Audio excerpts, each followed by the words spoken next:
everybody, I'm the Gulf Coast Granny. Welcome back to my kitchen. If you're new here, please don't forget to subscribe to my channel. We're going to do a lot of good stuff this Christmas season and after. Today we're going to make mulled wine. It is a classic Christmas drink. It's a little bit alcoholic. Some of you may need some alcohol this Christmas season. I know I probably will. Anyhow, it's very easy to make. It doesn't take but a minute or 10. So let's get started, all right? First thing I want to do is talk about this pot. This is called a fourth burner pot. It's amazing. You can cook pasta in this thing. You can steam vegetables in it. It's got the basket. Makes a great strainer. You just lift it right out. It's got these little holes here to strain all your water out. And it's just a good all-around pot. And that's what we're going to make our mulled wine in.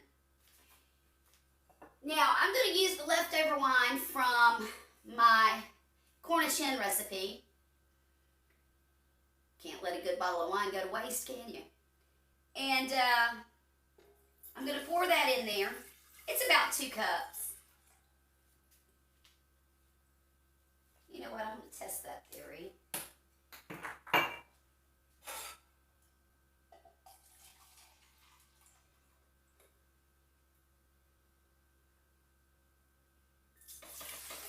It's 1.5 cups.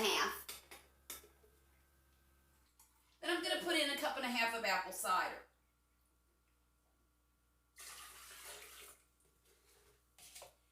We're going to put 2 cloves in there, whole cloves. We're going to put about 1.5 star anise. This is a whole one, and then I found a broken one in the jar, and I'm just going to throw that in there. 1 stick of cinnamon. And I've got some black peppercorn here. I'm just going to tap a little bit and throw it in the pot. I think I used 5 of them. Now, we're also going to put up an orange that I have peeled and sliced. This is a seedless orange, just so I didn't have to be bothered with that.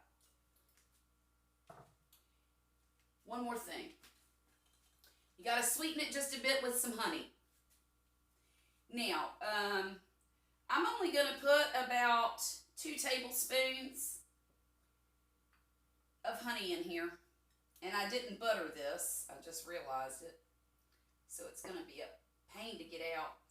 Anyhow, 2 tablespoons is 1/8 of a cup. So I'm going to fill this 1/4 cup measuring device up halfway. Oh, that wasn't too difficult.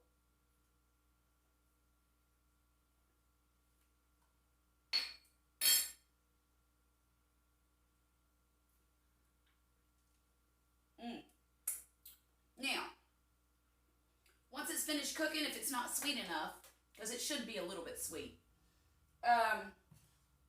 we can add more sweetener. We can either use sugar, honey. You can use any sweetener you want. You can even use a low-carb sweetener if you wanted to. I don't know why anybody would. I mean, if you're splurging and drinking wine, you might as well have the sugar too. Now I'm going to turn that on about medium-low, number 4 on my stove. And we're just going to let it sit here and warm up. Wine does not have a high alcohol content. So when you cook it, of course, the alcohol is going to cook off. I think that the alcohol starts cooking off at about 80 degrees. So, unless you add a little bit of extra to it, it will not be alcoholic by the time you drink it because it's going to be too warm. So when this is finished, we're going to add about 1/4 cup of brandy to it. You don't have to. If you prefer to keep the alcohol out, heat it up as much as you want to, burn that alcohol off, and you'll have a non-alcoholic wine for the most part. Now the wine that I used is Yellowtail Shiraz. You can use any red wine. I prefer it to be a little bit drier. This is fairly dry wine. I would use a Cabernet. I would use a Malbec. Mulled wine is not particular. It all cooks up the same way. While we're waiting for this to warm up, I'm going to slice some orange here and use it as a garnish in the cup. I think I'll just cut it into quarters.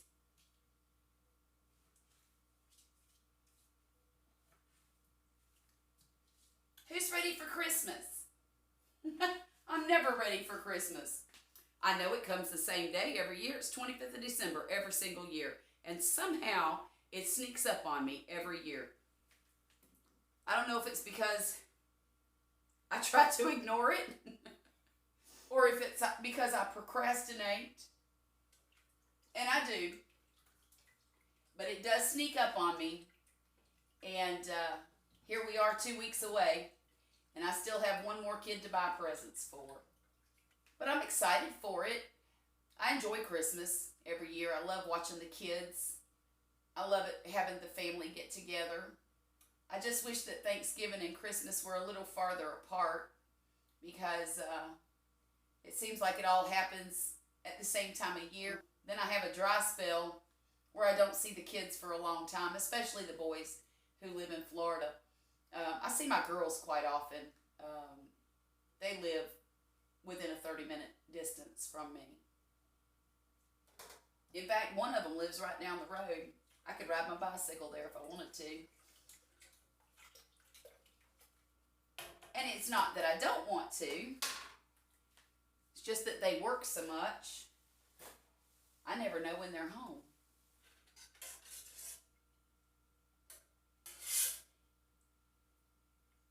We'll give this a taste.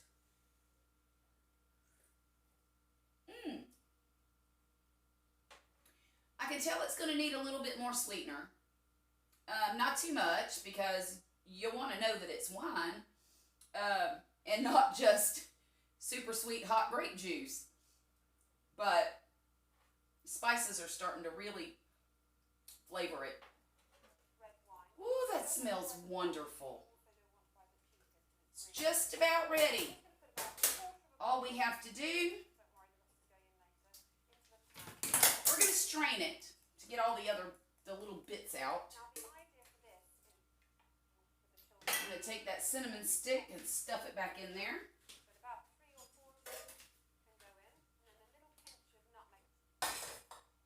All right, now we're going to add a teaspoon of vanilla, pure vanilla, ladies and gentlemen.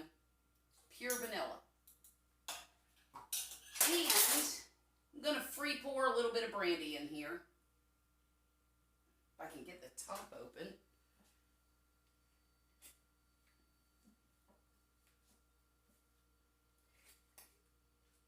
Let's see. There. We're going to stir it up. Next, we're going to add just a little bit more honey. Because remember, I said it needed some more sweetener.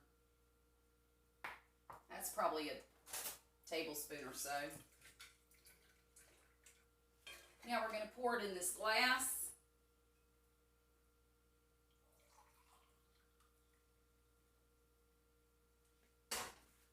Add a piece of orange to the side. And decorate it with a cinnamon stick. Cheers, everybody. I'll see y'all again real soon, all right?